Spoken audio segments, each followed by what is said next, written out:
अस्सलाम वालेकुम दोस्तों, इन साइड में मौज़ूम फ़खर में खुश आमदीद। ग्रैंड साजिश बेनकाब हो गई है जनाब, और कल बहुत बड़े बड़े इंकशाफात होने जा रहे हैं। ना सिर्फ इंकशाफात होंगे बल्कि बहुत सारी पसे पर्दा कहानियाँ भी मंजर आम पर आने वाली हैं। और लग ऐसे रहा है कि एक बहुत बड़ी सियासी शख्सियत बम को लात मारने वाली है और वो तिबले जंग बचने वाला है, जिसके नतीजे के अंदर ये जो सारा पॉलिटिकल बिल्डअप है ये अपने मंतकी अंजाम तक पहुँचेगा। और ना सिर्फ ये बल्कि इसके साथ साथ अपोजिशन का जो जोर है, जो इस वक्त तहरीक अदम एतमाद मुमकिन इन हाउस चेंज के हवाले से वो तैयारी कर रहे हैं और वो मुख्तलिफ चीज़ों को वक्तन फ़वक्तन सामने भी लेके आ रहे हैं। और अपोजिशन की इस परसेप्शन का, अपोजिशन के जोर को तोड़ने के लिए भी एक अहम पेशरफ्त हुई है और इस्लामाबाद में हुई है 4 अहम तरीन सियासतदानों की बैठक। और इस बैठक के अंदर एक अरबपति ठेकेदार नोटों के थैले लेकर पहुंच गया है और इसके नतीजे में ये तय पाया है जनाब कि अब अपोजिशन का जोर तोड़ने के लिए हर एक लेवल पर ना सिर्फ अरकान असम्बली से रब्ता किया जाएगा बल्कि इस अरबपति ताजिर ठेकेदार की मदद लेकर अपोजिशन का जो नैरेटिव है उसको अपने पत्तेबाजी के ज़रिए उस नैरेटिव को ख़त्म किया जाएगा। ये क्या कहानी है, बहुत दिलचस्प सूरत हाल के अंदर इस वक्त पॉलिटिकल खेल दाखिल हो गया है। तो सबसे पहले बात करते हैं जनाब कल होने वाली एक अहम तरीन बैठक की, जो कि इस्लामाबाद में हुई। और इस बैठक के अंदर चीफ मिनिस्टर पंजाब जनाब उस्मान बुज़दार, चीफ मिनिस्टर बलूचिस्तान अब्दुल कद्दूस बजिंजो और चेयरमैन सेनेट सादिक संजरानी साहब ने भी शिरकत की। और ख़ास तौर पर एक सेनेटर साहब को इस इजलास में शिरकत की दावत दी गई और ये वही सेनेटर साहब हैं जो अरबपति भी हैं और अपना पैसा खर्च करने के मामले में भी बहुत ज़्यादा शोहरत रखते हैं। इन सेनेटर साहब का नाम है जनाब अब्दुल कादर साहब। और ये याद मैं आपको दिला दूं कि जब सेनेट के इंतखाबात हो रहे थे तो ये वही शख्सियत हैं जिनको सबसे पहले पीटीआई की तरफ से सेनेट का उम्मीदवार नामजद किया गया था। और उसके बाद जो पीटीआई बलूचिस्तान थी उन्होंने इस शख्सियत के नाम के ऊपर बहुत ज़्यादा एतराज़ात लगा दिए थे। और उस वक्त इमरान खान साहब ने ख़ुद मीडिया पर आकर इस बात का इजहार किया था कि एक जो शख्सियत है वो सेनेटर बनने के लिए करोड़ रुपया खर्च करिए। उस वक्त मेरा ख्याल है उन्होंने 50 करोड़ का जिक्र किया था और 35 करोड़ के हवाले से इस हवाले से जिक्र आया था। परवेज़ खटक साहब के नाम के साथ भी मुंसलिक किया गया था कि कुछ इतनी अमाउंट जो है वो पीटीआई को फंड्स के अंदर भी कुछ दी जा रही है। फिर पीटीआई की तरफ से शदीद तरीन एतराज़ात के बाद इमरान खान साहब ने ज़हूर आगा साहब को, जो इस वक्त बलूचिस्तान के गवर्नर हैं, उनको सेनेट का टिकट अवार्ड किया था। और उसके बाद ये जो शख्सियत हैं सेनेटर अब्दुल कादर साहब, ये इन्होंने बलूचिस्तान अवामी पार्टी के साथ रब्ता किया था और फिर बलूचिस्तान अवामी पार्टी ने इनको अपनी पार्टी में शामिल किया था। और उसके बाद इमरान खान साहब पर दबाव डाला था कि जनाब हमारा आपके साथ अलाइंस है, लिहाजा आप अपने कैंडिडेट को विड्रॉ करें ताकि अब्दुल कादर साहब को हम सेनेटर बनवा सकें। और फिर ऐसा ही हुआ था। अब्दुल कादर साहब इस चक्कर के अंदर पीटीआई की बजाय ये जो है बलूचिस्तान अवामी पार्टी की टिकट पर सेनेटर मुंतखब हुए और पीटीआई यानी इमरान खान साहब ने अपने ही उम्मीदवार ज़हूर आगा साहब को विड्रॉ कराया था और अब्दुल कादर साहब को सेनेटर मुंतखब कराया था। और उस सेनेटर मुंतखब होने के बाद अब्दुल कादर साहब ने अपना भरपूर किरदार अदा किया बलूचिस्तान अवामी पार्टी के लिए और वहाँ पर किसी किस्म की उनको कमी नहीं होने दी। क्योंकि आपको याद है कि उस टाइम के अंदर जब ये सेनेट का इलेक्शंस का मामला चल रहा था, अब्दुल कादर साहब उनकी दौलत, उनकी शोहरत और हर एक मामला मीडिया के ऊपर ज़ेर बहस आया था। अब ये जो मामला है जिसके बारे में मैं आपसे जिक्र कर रहा हूँ कि कल इस्लामाबाद के अंदर ये जो मीटिंग हुई है, इस मीटिंग के अंदर भी बुनियादी तौर पर तहरीक अदम एतमाद को नाकाम बनाने के लिए मुख्तलिफ स्ट्रेटजीज़ पर गौर किया गया। बलूचिस्तान अवामी पार्टी इस वक्त वाहिद हुकूमती इत्तेहादी जमात है जो वाज़ेह तौर पर हुकूमत के साथ खड़ी हुई नज़र आ रही है और अपनी जो कीमत है वो भी वसूल कर रही है। जबकि दीगर अपोजिशन जमातें, दीगर इत्तेहादी जमातें जो हैं अभी तक वेट एंड सी की पॉलिसी के ऊपर अमल दरामद कर रही हैं। वज़ीर आला उस्मान बुज़दार साहब ने बुनियादी तौर पर जो इस वक्त पंजाब की सिचुएशन है, क्योंकि ज़्यादातर अरकान असम्बली ऐसे हैं पीटीआई के, ख़ास तौर पर नेशनल असम्बली के और प्रोविंशियल असम्बली के, जो फ्लोर क्रॉस करने के लिए ना सिर्फ आमादगी ज़ाहिर कर चुके हैं बल्कि हलफनामों के ऊपर दस्तखत भी कर चुके हैं। और उस तादाद को अगर मद्देनज़र रखा जाए तो ख़ुद इमरान खान साहब के साथ साथ उस्मान बुज़दार साहब की कुर्सी भी ख़तरे के अंदर नज़र आ रही है। लिहाजा اب ان اراکین اسمبلی کو روکنے کے لیے ایک جانب عمران خان صاحب کے زیر سایہ ایک اور جو خفیہ ادارہ ہے اس کی بھی خدمات حاصل کر لی گئی ہیں، اور دوسری جانب جو اراکین اسمبلی جن کے بارے میں اس بات کا اندازہ ہے کہ یہ ٹوٹ سکتے ہیں، ان کو دیگر ترغیبات سے اپنے ساتھ ملانے کی کوشش کی جا رہی ہے۔ اس اجلاس کے اندر اگر یہ چیف منسٹر بلوچستان یا عبدالقدوس بزنجو یا صادق سنجرانی صاحب کے درمیان معاملہ ہوتا تو قطعی طور پر حیرانی کی بات نہیں تھی، لیکن عبدالقادر صاحب کو خصوصی طور پر اس اجلاس میں بلا کر شرکت کرنے کے بعد ان کو ذمہ داری دینا اس بات کی طرف اشارہ ہے کہ پی ٹی آئی بھی اب اسی کھیل کے اندر شامل ہونے جا رہی ہے جس کھیل کے اوپر وہ خود تنقید کرتے رہ رہے ہیں۔ وہ خود یہ کہتے ہیں کہ سیاست کے اندر پیسوں کا استعمال نہیں ہونا چاہیے، پیسوں کے زور کے اوپر وفاداریاں تبدیل نہیں ہونی چاہیے، لیکن اب خود جو high moral grounds Imran Khan صاحب بتاتے ہیں ان ہائی مورل گراؤنڈز کو وہ خود کمپرومائز کرنے جا رہے ہیں۔ نہ صرف یہ کہ کل اسلام آباد کے اندر ایک اجلاس ہوا، لاہور کے اندر بھی کل ایک اجلاس ہوا ہے، اور یہ اجلاس ہوا ہے ماڈل ٹاؤن میں شہباز شریف صاحب کی زیر صدارت، اور اس اجلاس میں نواز شریف صاحب اور مریم نواز صاحبہ نے ویڈیو لنک پر شرکت بھی کی ہے اور تحریک عدم اعتماد پر مشاورت بھی کی ہے اور آئندہ حکمت عملی پر غور بھی کیا گیا ہے۔ اچھا، اس اجلاس کے اندر ایک نئی تحریک عدم اعتماد کے لیے ایک نئی حکمت عملی پر غور کیا گیا، اور یہ بات پر تفصیلی تبادلہ خیال کیا گیا کہ پی ٹی آئی کے وہ تمام اراکین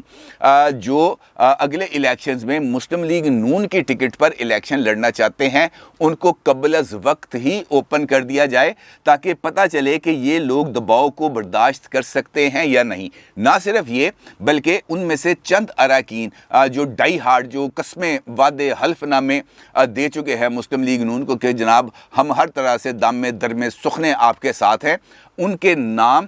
یہ جو قرارداد جمع کرائی جائے گی پرائم منسٹر عمران خان کے خلاف تحریک عدم اعتماد کے لیے، اس ریکوزیشن کے اوپر بھی دستخط کرائے جائیں پی ٹی آئی کے ان اراکین کے۔ یہ جو حکمت عملی ہے اس کے اوپر کل تفصیل کے ساتھ غور کیا گیا، اور اس بات پر نواز شریف صاحب نے آمادگی ظاہر کی کہ یہ والے جو لوگ ہیں ان میں سے چند جو معروف نام ہیں ان کو شامل کیا جائے، ان کے نام شامل کیے جائیں اس لسٹ کے اندر تاکہ پتہ چل جائے کہ یہ لوگ اپنے پیروں پہ وزن ڈالتے ہیں یا نہیں۔ اسی طریقے سے اس اجلاس میں جو ملاقات ہوئی تھی اسلام آباد میں مولانا فضل الرحمان صاحب کی اور آصف علی زرداری صاحب کی، جس کے اندر شہباز شریف صاحب نے بذریعہ ویڈیو لنک شرکت کی تھی، اس ملاقات کے جو منٹس ہیں شہباز شریف صاحب نے وہ بھی نواز شریف صاحب، مریم صاحبہ اور دیگر پارٹیسپینٹس کو، جن میں شاہد خاقان عباسی، خرم دستگیر، رانا ثناء اللہ، خواجہ سعد رفیق اور دیگر شامل ہیں، ان کو بریف بھی کیا اور ان کو یہ بتایا کہ یہ لوگ کیا چاہتے ہیں، اور خاص طور پر مسلم لیگ کاف کی جو اتحاد کے اندر شمولیت ہے ان کے مختلف پہلوؤں پر بھی غور کیا گیا، اور یہ دیکھا گیا کہ جناب کیا مسلم لیگ کاف جو بات مانگ رہی ہے، جو مطالبہ کر رہی ہے مسلم لیگ کاف، مسلم لیگ نون مسلم لیگ کاف کے اس مطالبے کو تسلیم کر سکتی ہے یا نہیں۔ اچھا، اس نقطے کے اوپر نواز شریف صاحب نے ابھی ان کو کہا کہ آپ ہولڈ کریں، اس معاملے پر غور کریں گے، اور ان قریب ان کا یہ کہنا تھا کہ میرا رابطہ ہے آصف علی زرداری صاحب سے بھی اور فضل الرحمان صاحب سے بھی، اور یہ معاملہ ہم طے کر لیں گے، اور یہ جو ٹائم فریم ہے تحریک عدم اعتماد کا اس کے اوپر بھی ان کا یہ کہنا تھا کہ یہ بھی باہمی رضامندی کے ساتھ طے کر لیا جائے گا۔ اور جو جہانگیر ترین صاحب والا ایشو ہے وہ بھی اس پر زیر غور آیا، اور نواز شریف صاحب کو یہ بتایا گیا کہ جہانگیر ترین صاحب 6 مارچ کو رات کو پاکستان پہنچ جائیں گے، اور اس بات کی اطلاعات ہیں۔ اگرچہ آج فواد چودھری صاحب نے جو لاہور کے اندر کچھ میڈیا سے گفتگو کی ہے وہاں پر ان کا یہ کہنا ہے کہ جہانگیر ترین صاحب روبہ صحت ہیں، ان کے میڈیکل رپورٹس ٹھیک ہیں، لیکن وہ فوری طور پر پاکستان نہیں آ رہے۔ اب یہ جو بات جہانگیر ترین صاحب کے والے سے فواد چودھری صاحب کہہ رہے ہیں، یہ اب اپنی نوعیت کی ایک الگ انفارمیشن ہے کہ ان تک یہ تمام انفارمیشنز کیسے آ رہی ہیں اور وہ کس بیہاف کے اوپر یہ سارا بات کر رہے ہیں۔ اسی طریقے سے یہ جو تحریک عدم اعتماد ہے اور پیپلز پارٹی کا جو لانگ مارچ ہے، ان دونوں ایونٹس نے مل کر ایک میڈیا ہائپ بھی کریٹ کر دی ہے، اور اس کے ساتھ ساتھ ایک پولیٹیکل ایکٹیویٹی کو بھی بہت زیادہ جنریٹ کر دیا ہے۔ اب اس کا توڑ کرنا بھی پاکستان تحریک انصاف کے لیے بہت زیادہ ضروری ہے، اور اسی لیے کل عمران خان صاحب ایک جلسہ کرنے جا رہے ہیں، اور وہ جلسہ بھی بہت زیادہ امپورٹنٹ ہے۔ وہاڑی کے اندر وہ جلسہ کرنے جا रहे हैं। और जो बात मैंने आपसे गुफ्तगू के आगाज़ में कही थी, यानी ग्रैंड साजिश बेनकाब की जाएगी, बड़े इंकशाफात किए जाएंगे और मैदान जंग में एंट्री के लिए जो तिबले जंग बजाया जाता है वो भी कल बजाया जाएगा। और ये बात का इंकशाफ खुद हुकूमती हलकों की तरफ से किया गया है। ये एक ट्वीट है जो इमरान खान साहब के सबसे ज़्यादा करीब शख्सियत, जो उनके पॉलिटिकल फ्रंट पे भी रहते हैं, फैसल जावेद खान साहब सेनेटर हैं, ये भी इनकी तरफ से ना सिर्फ ट्वीट किया गया है बल्कि इस बात का इंकशाफ किया गया है कि कल वज़ीर आज़म इमरान खान विहाड़ी में एक अहम खिताब करेंगे। वो आवाम के लिए किए गए इक़दामात से आगाह करने के साथ साथ अपोजिशन की वज़ीर आज़म के ख़िलाफ़ ग्रैंड साजिश को बेनकाब करेंगे। तहरीक अदम एतमाद के पीछे क्या है, बड़े इंकशाफात सामने आने वाले हैं। अपोजिशन को दोबारा नाकामी का सामना करना पड़ेगा। यानी फैसल जावेद खान साहब ये बताना चाह रहे हैं कि इस वक्त जो तहरीक अदम एतमाद है ये बुनियादी तौर पर किसी के इशारे पर है। और अगर हम गुज़िश्ता 2-3 दिन के अंदर जो मुख्तलिफ सोशल मीडिया पर जो हुकूमती भूंपू हैं उनके अगर हम तज्ज़िये वगैरह ये दीगर चीज़ें देखें तो एक चीज़ सामने आ रही है कि एक बात को इस्टेब्लिश करने की कोशिश की जा रही है कि इमरान खान साहब के ख़िलाफ़ ये जो इस वक्त पॉलिटिकल बिल्डअप हो रहा है ये सिर्फ़ इस वजह से हो रहा है कि पाकिस्तान इस वक्त अमरीकी कैंप से निकल कर रशिया, टर्की और चाइना के कैंप में चला गया है। और ये बात अमेरिका को काबिल कबूल नहीं है। हमारे जो वफाकी वज़ीर तालीम हैं जनाब शफकत महमूद साहब, जो पंजाब के हेड भी हैं PTI के, उनकी तरफ से भी जो मीडिया टॉक की गई है आज, उसमें भी इसी बात की तरफ इशारा किया गया है कि इमरान खान साहब के ख़िलाफ़ मुमकिना तरीके अदम एतमाद के पीछे गैर मुल्की ताकतें सरगर्म हैं। अब सवाल ये पैदा होता है कि गैर मुल्की ताकतें सरगर्म क्यों हैं और इमरान खान साहब के पास ऐसे कौन से इंकशाफात हैं जो वो कल विहाड़ी के जलसे में करेंगे और वो ये बताएंगे कि तहरीक अदम एतमाद के पीछे रीज़न्स क्या हैं। बुनियादी तौर पर इमरान खान साहब का तो एक इब्तदाई नैरेटिव है जो आज तक उस नैरेटिव पर कायम है। सीधी सी बात है, उनका ये कहना होगा, कल के मैं आपको आज ही बता देता हूँ, वो ये कहेंगे कि जनाब ये जो लोग मेरे खिलाफ इकट्ठे हो रहे हैं ये बुनियादी तौर पर अपनी करप्शन छुपाने के लिए जमा हो रहे हैं, इनको मैंने NRO नहीं देना। दूसरी बात वो ये कहेंगे कि जो चाइना है वो पाकिस्तान के साथ है, यकीनी तौर पर साथ है, लेकिन ये बात भी सबको मालूम है कि इस वक्त CPEC के इश्यूज़ को लेकर पाक चाइना रिलेशनशिप के अंदर किसी हद तक एक तनाव मौजूद है। और यहाँ पर जो अगला फेज़ था CPEC का उसके अंदर भी किसी न किसी जगह पर कुछ रखना अंदाजी हो रही है और इस बात में कोई शक नहीं। तीसरा मामला जो आ रहा है, जो पॉलिटिकल बिल्डअप है जो इस वक्त हो रहा है ख़ास तौर पर लॉन्ग मार्च की शक्ल में और तहरीक अदम एतमाद की शक्ल में, इसको इमरान खान साहब ये समझते हैं कि इसके पीछे ना सिर्फ कुछ बैरूनी ताकतें हैं बल्कि कुछ अंदरूनी ताकतें भी हैं जो इस वक्त गैर जानिबदार होकर इमरान खान साहब को सपोर्ट एक्सटेंड नहीं कर रहे। और उनके सपोर्ट एक्सटेंड करने का मतलब ये है कि वो भी उसी उनके साथ हैं, उन्हीं ताकतों के साथ हैं जो इमरान खान साहब को डिस्टेबलाइज़ कर रहे हैं। और इमरान खान साहब ये बात बड़ी उस पर कायम है, इस बात पर कि उनको डिस्टेबलाइज़ करने का, उनको सियासी तौर पर इक़्तिदार से अलग करने का मतलब ये है कि इमरान खान साहब इक़्तिदार में नहीं है तो उसका मतलब ये है कि कुछ भी नहीं है, लिहाजा उनके लिए इक़्तिदार में रहना ज़रूरी है ताकि वो अपनी मर्ज़ी के मुताबिक फ़ैसले लेते हुए पाकिस्तान को आगे लेके जा सके। इन हालात में जो मैंने अभी आपके सामने रखे हैं, इन हालात में इमरान खान साहब का कल का जलसा बुनियादी तौर पर डबल एज्ड गेम होगा। ये एक ऐसी दो धारी तलवार होगी जो एक धार मुखालिफ की तरफ होगी और दूसरी धार खुद उनके अपने गले की तरफ होगी। क्योंकि अगर कल वो अपने खिताब को कंट्रोल ना कर सके और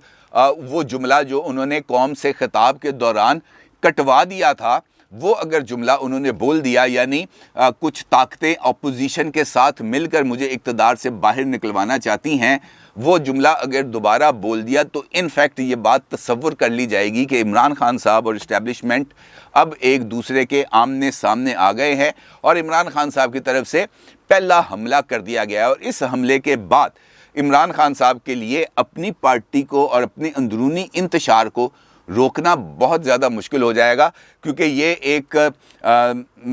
तासुर बन जाता है कि यार इस्टेब्लिशमेंट इसके साथ नहीं है। और अगर इस्टेब्लिशमेंट साथ नहीं है तो फिर मामलात को लेके आगे चलना और अपने आप को पॉलिटिकली کنسولیڈیٹ کرنا بہت زیادہ مشکل ہے. اور یہ عمران خان صاحب کا جو کل کا جلسہ ہے، جو انکشافات وہ کرنے جا رہے ہیں بقول فیصل جوید خان صاحب، یہ اہمیت کے حامل ہیں. اور دیکھنا یہ ہے کہ کل عمران خان صاحب بم کو لات ماریں گے یا بچ کے گزریں گے اور ملبہ ادھر ادھر ڈال ڈول کے لوگوں کو لالی پاپ دے کے چلے جائیں گے. کل اس بارے میں حتمی فیصلہ ہوگا. اپنی رائے کا ضرور اظہار کیجیے گا. آپ کا بہت شکریہ. اللہ حافظ.